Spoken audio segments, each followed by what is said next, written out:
I'm Owen Glenn. This is the Inside Edge video blog. Recent headline here in, I believe this was the Vancouver Sun or Business in Vancouver. I'm not sure. I've got a printout here, but I don't have the source here. But I've seen a couple of these. Vancouver Sun's talked about this in the past too. Home buyers shun new real estate in Vancouver, hurting builders. Went on to say that politicians, the NDP, are desperate for developers in Vancouver to build more homes and alleviate pressure in one of the continent's most expensive real estate markets. There's just one problem. Not enough buyers are showing up. With mortgage rates still near the highest levels in more than a decade, some condo developers are struggling to generate enough early interest in projects to get them built. Home builders in the province of British Columbia are constantly against the clock, which is true. They have a law that gives them just 12 months to market their projects, collect enough deposits, and secure the financing to build. Generally, that number is about 50% to 60% that it will trigger that. They need to have contracts in place, deposits held on 60% of the units before they can move forward with the financing, but it varies from project to project. Developers have started to lobby the provincial government to relax the rules to allow them more time to sell. And it's become common for Vancouver builders to apply for extensions to the city's deadlines on approved projects. New home sales dropped 20% in Metro Vancouver last year, while inventories have continued to climb. So let me give you guys a little more context. And I've talked about this many times, how nothing is getting built. The little bit that is getting built was going to be stratified condo, but has all been scrapped now for market rental. I've got 3 of them going on in my neighborhood right now that they're starting construction on. It'll probably be about another 3 years or so before these are able to rent. But these rents, these are going to be $3,000, $3,100 for a small 1-bedroom condo, well over $4,000 for a small 2-bed. It's that socialist way I talk about. We'll build some housing, but it's not going to be what people really want or need, which is ownership. It's going to be renting at market rates that will never allow you to get into home ownership, because most of your income is going to be go to pay for that rent. But there's a lot of other things at play here that this story doesn't fully talk about that I have talked about. The dirty little secret here, guys, is that developers in Vancouver here don't want a whole lot to do with our current political environment. That being a socialist government that is not business friendly in any way, shape, or form. It's also a government that is not favorable towards investors here and hasn't been for a long time. As a matter of fact, they have a war, an all-out war on guys like me, investors, small mom-and-pop investors that just want to buy a simple 1-bedroom condo, try and subsidize or supplement their retirement income. And I've done so many blogs on everything that they've done to get in the way of someone wanting to just buy a simple 1-bed and rent it out. And they make up a big portion of pre-sale buyers. They buy the pre-sale, in 3 or 4 years they get the keys and they want to put a tenant in it. So this is the dirty secret that the NDP, and I've talked about so many times, people just don't seem to understand. Why are our housing prices so high? Why are rents gotten so high? Why is there so little for rent? Vacancy is near zero. These are the reasons. Nothing's getting built. Developers don't trust this government, and I wouldn't trust them either. Investor buyers make up a large percentage, but we're always waiting for the next shoe to drop here. What are they going to do next? We've got a government here, and federally with the Liberals, that is like a drunken sailor. They're unpredictable. What are they going to do? They're flailing all around with all kinds of different taxes. The new capital gains tax increase that I'll do another blog on here soon. I'll talk about that as well. Removing the CPI plus 2% on rent, doing a 2-year rent freeze during COVID, not even giving us the proper CPI for rent increases. And of course, now there's talk that there might be just complete rent control coming down the line here, where at least now when the tenant moves out, you can raise the rent back up to market rent. There's a lot of talk that might be eliminated, full rent control, which would then put us into complete socialist rule where the state controls everything, which is, I never dreamed in a million years we would come to this in a country like Canada, but we're headed that way. One little other tidbit here that I see, and I know I got a lot of investors and landlords that watch my blog, like myself. I'm hearing through the grapevine here, reliable sources, that the NDP now wants to change. They're making a lot of tweaks to that Tenancy Act, and they keep pushing it further and further in the favor of the tenant, of course. We've got a landlords association here that I've talked about that's been trying to petition the NDP and Ravi Kahlon here to listen to some of our disputes that we've got here and some of the things we'd like to see change, where the Tenancy Act is a little bit more balanced towards the landlord and the tenant, but he won't take a meeting. He doesn't want anything to do with it. The NDP keeps talking about they want to make things fair for landlords and tenants. No, they're not. You haven't done anything for us landlords. Everything has been weighted towards the tenant.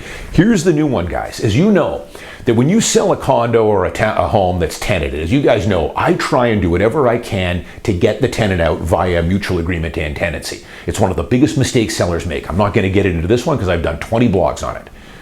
I get the tenant out. But so many homes are sold tenant occupied. Now, if it's a condo downtown, the tenant's been in there 2 or 3 years, he's paying $1,800 a month and the going rent is $2,700. So an investor is not going to touch that with a 10-foot pole because they don't want to assume the tenant at the way below market rent. So it's only an end user that can buy this. Well, right now, that end user has to they have to fill in a declaration, of course, saying that they're going to move into the home.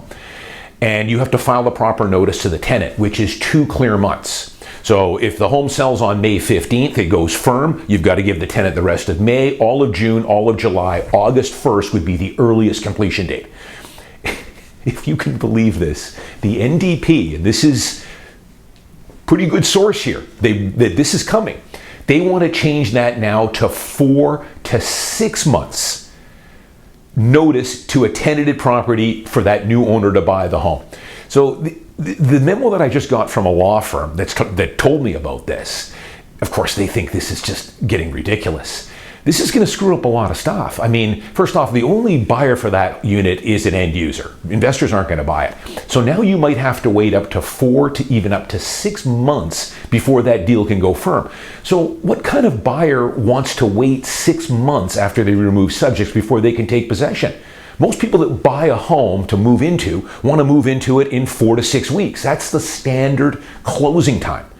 And if they have a tenant, then for sure, they'll wait that extra 2 months. 6 months is ridiculous, but this is the world we're in now with the socialist rule we are under. I wish people would wake up to this because there's a reaction to these things that I've often talked about. Tenants and people that are renting that are watching this blog, you guys need to wake up. I know you think that the NDP is in your favor here in doing these things in your behalf to make things better, but be honest with yourself. In the last 5 years, have things gotten better for you or worse? Are you paying less for rent or more for rent? Are you finding more selection in the rental market or less? Well, I can answer it. We all know your rents have skyrocketed and they're going to continue to go up, and there's nothing for rent. This is the fallout from these type of things. The other thing that something like a 6-month waiting time would put into place would be, of course, there would be no mortgage rate lock-ins there, because the maximum a lender would give you would be 120 days. Anything after that, if you haven't bought, you have to renew. So it would remove any clarity on what your mortgage rate would be. You'd have to keep requalifying for it. So the other things, why these developers, are having a hard time. Well, of course, that landscape has changed a lot as well. You used to be able to buy a pre-sale with 5% down. Now it's 20 or even 25% down. Sure, over the next 3 or 4 years, you might be able to take the keys and make a little bit of money on it. But in a lot of the ones I see lately, especially for the more higher end buildings downtown, the luxury strata, which is all they're building now downtown. So think $2, $3, $4, $5 million units. I'm thinking, for instance, like over here on Burrard at 1 Burrard Place.